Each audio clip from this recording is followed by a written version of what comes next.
नजर बनी रहेगी। आगे बढ़ते हैं, बड़ी खबर का रुख करेंगे। संयुक्त राष्ट्र सैन्य योगदानकर्ता देशों के प्रमुखों का सम्मेलन आज है। दिल्ली में आज से 16 अक्टूबर तक सम्मेलन का आयोजन है।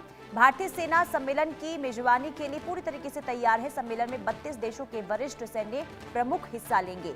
चुनौतियों, उभरते खतरों और तकनीकी सहयोग पर चर्चा इस सम्मेलन में होगी। देखिए, भारतीय सेना नई दिल्ली में संयुक्त राष्ट्र सैन्य योगदानकर्ता देशों के प्रमुखों के सम्मेलन की मेजबानी के लिए तैयार है। भारत आज से 6 अक्टूबर 2025 तक नई दिल्ली में संयुक्त राष्ट्र सैन्य योगदानकर्ता और प्रमुखों के सम्मेलन की मेजबानी करेगा, जिसमें 32 देशों के वरिष्ठ सैन्य प्रमुख हिस्सा ले रहे हैं। यह मंच संयुक्त राष्ट्र शांति स्थापना में परिचालन, चुनौतियों और उभरते खतरों और तकनीकी सहयोग पर चर्चा करेगा। यह आयोजन वैश्विक शांति और वसुधैव कुटुंबकम की भावना के प्रति भारत के दृढ़ प्रतिबद्धता को रेखांकित करता है।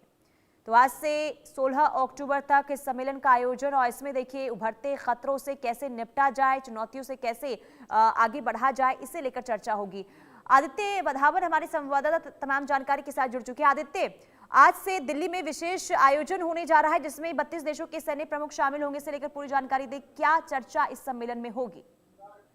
बिल्कुल पुनीता, अगर आप देखेंगे तो आज 16 अक्टूबर से ये जो यूएनटीपीसी का जो अध्यक्षता में जो वो हो रहा है, तो कहीं ना कहीं इस पे किस तरीके से जो मॉडर्न वॉरफेयर पे बातचीत होगी, किस तरीके से जो इमर्जिंग टेक्नोलॉजीज वॉरफेयर में यूज हो रही हैं। 32 देशों के जो सेना के प्रमुख हैं वो इसमें ज्वाइन करेंगे। पूरा ये डिफेंस मिनिस्ट्री का ये एक तरीके से इसमें इन्वॉल्व है, और काफी इस पे बातचीत होगी, वार्तालाप होगी कि किस तरीके से जो है टेक्नोलॉजीज का लिवरेज करा जाए। क्या कुछ ऐसी चीजें हैं जिससे जो मॉडर्न वॉरफेयर को मॉडर्न वॉरफेयर में टेक्नोलॉजी इस पे जो फोकस रहेगा, और किस तरीके से शांति वार्ता जो जितनी भी देशों की आर्मी खड़ी रहती है उन पे ये रहता है कि किस तरीके से पीस को जल्द से जल्द इस्टेब्लिश करा जाए, क्योंकि युद्ध किसी भी चीज का वो सोल्यूशन नहीं होता। तो इसी सारी चीजों पर बातचीत रहेगी इन 32 देशों में जब ये संयुक्त जो कॉन्फ्रेंस होगी। और जो है कि मॉडर्न सबसे ज्यादा फोकस रहेगा कैसे जो एआई और वॉरफेयर, जो अदर वॉरफेयर मॉडर्न टेक्निक्स है, उसको कैसा एम्प्लॉय किया जाए। जी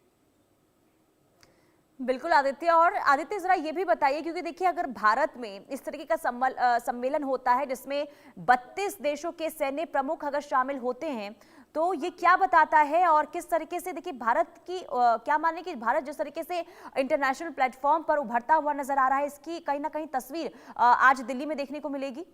आदित्य जी जी बिल्कुल पुनीता, अगर आप देखें तो भारत एक लीडिंग रोल प्ले कर रहा है। अगर हम देखें जॉइंट मैरीटाइम एक्सरसाइजेज हो या नेवल ड्रिल्स हो, कई देशों के साथ भारत करता आ रहा है। अगर हम क्वाड की बात माने तो अभी हाल ही में किस तरीके से भारत और ऑस्ट्रेलिया की भी जॉइंट नेवल ड्रिल्स हुई थी। तो कहीं ना कहीं भारत एक ग्लोबल प्लेयर, एक इमर्जिंग प्लेयर उभर के आ रहा है पूरे विश्व के मैप पर। और ये जो यूएनटीपीसी का ये जो आज विशेष आयोजन है जिसमें 32 देशों के सैन्य प्रमुख रहेंगे, ये इस बात को दिखलाता है कि किस तरीके से भारत एक बड़ा एक डिफेंस के पूरे डिफेंस के डोमेन में एक कैसे इमर्जिंग प्लेयर है। जी अच्छा आदित्य, क्योंकि देखिए 32 देशों के सैन्य प्रमुख इसमें शामिल हो रहे हैं, क्या खास आज देखने को मिल सकता है? क्योंकि 16 अक्टूबर तक देखिए ये सम्मेलन चलेगा, जिसमें भारत के हाथ क्या लग सकता है इस सम्मेलन के बाद? आदित्य जी बिल्कुल, अगर हम देखें तो कहीं ना कहीं बातचीत होगी कि जो मॉडर्न वॉरफेयर टेक्नोलॉजी है उस पर किस तरीके से कोलैबोरेशन कर सकता है भारत,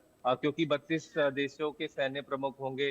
काफी देशों के साथ डिफेंस पैक्ट हैं भारत के। अगर हम देखें तो रशिया काफी टाइम से डिफेंस एक्सपोर्टर रहा है, फ्रांस से जो है भारत राफेल लेते आया हुआ है। तो इस तरह की कहीं ना कहीं बातचीत होगी जो लाइक माइंडेड कंट्रीज है, और आगे चलते हुए हम देख सकते हैं कि भारत डिफेंस के डोमेन में और आगे अपने जो है सेल्फ रिलायंस भी है, जो है मतलब सोफिस्टिकेटेड डिफेंस जो टेक्नोलॉजी है वो भारत भी अब बनाने की सोच रहा है। तो कहीं ना कहीं बहुत ज्यादा फायदा होने वाला है इस 16 अक्टूबर तक ये जो पूरा आयोजन है। जी सुनीता बिल्कुल, और क्योंकि देखिए सम्मेलन में देखिए खास करके देखिए जो चुनौतियां हैं और जो खतरे लगातार देखिए बढ़ते हुए अलग अलग देशों में नजर आ रहे हैं, क्या इसे लेकर भी सम्मेलन में देखिए आदित्य चर्चा तो होगी ही, लेकिन साथ ही साथ ये भी बताइए, क्योंकि बाकी देशों में खास करके हमने देखिए इजराइल और गाजा में देखा शांति पीस को लेकर जो बातचीत हुई, और इसके बाद अब वहां पर सीज फायर यानी कि युद्ध विराम हो चुका है, और अन्य देशों में खास करके देखिए हम बाकी देशों में देख रहे हैं किस तरीके से स्थिति बनी हुई है, खास खास करके युद्ध को लेकर,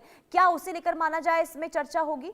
और कैसे अगर भारत पर किसी तरीके से संकट आता है, खास करके जो हमने ऑपरेशन सिंदूर के दौरान देखा था, क्या इसे लेकर भी चर्चा हो सकती है क्या आदित्य? बिल्कुल डेफिनेटली पुनीता, अगर आप देखेंगे तो काफी इस मुद्दों पे भी चर्चा डेफिनेटली होगी कि किस तरीके से जो है, अगर इमीडिएटली कुछ ऐसा वॉर लाइक सिचुएशन बनती है तो क्या प्रोटोकॉल फॉलो करें, और किस तरीके से जो आर्मी इसको सशक्त बनाने के लिए सारी हम्म। बातचीत होगी। और सारे एक तरीके से डेटरेंस, किस तरीके से आर्मी जो होती है डेटरेंस क्रिएट करने के लिए होती है कि दूसरी फॉरेन कंट्री अटैक करने का ना सोचे। तो सारी इन चीजों पे वार्तालाप होगी और हम मेजर एक ब्रेक थ्रू देख सकते हैं। जी बिल्कुल। और सैन्य शक्ति किस तरीके से मजबूत हो, खास करके भारत की, और इस क्षेत्र में देखिए लगातार हम देख रहे हैं कि भारत किस तरीके से आत्मनिर्भर बन रहा है, लेकिन क्या इस सम्मेलन के बाद जो बाकी देश हैं क्या उससे किसी भी तरीके से मदद ली जा सकती है भारत की? चलिए ठीक है, बहुत शुक्रिया आदित्य तमाम जानकारी के लिए और विस्तार से तमाम जानकारी देने के लिए। लगातार देखिए उभरते खतरे से कैसे निपटा जाए, तकनीकी क्षेत्र में कैसे सहयोग मिले, खास करके भारत इस पर पूरा फोकस इस वक्त करता हुआ नजर आ रहा है। और इसी बीच जब सम्मेलन होगा, देखना यही होगा कि सम्मेलन में आखिर क्या क्या चीजें देखने को मिलती है, किन किन मुद्दों पर चर्चा होती है।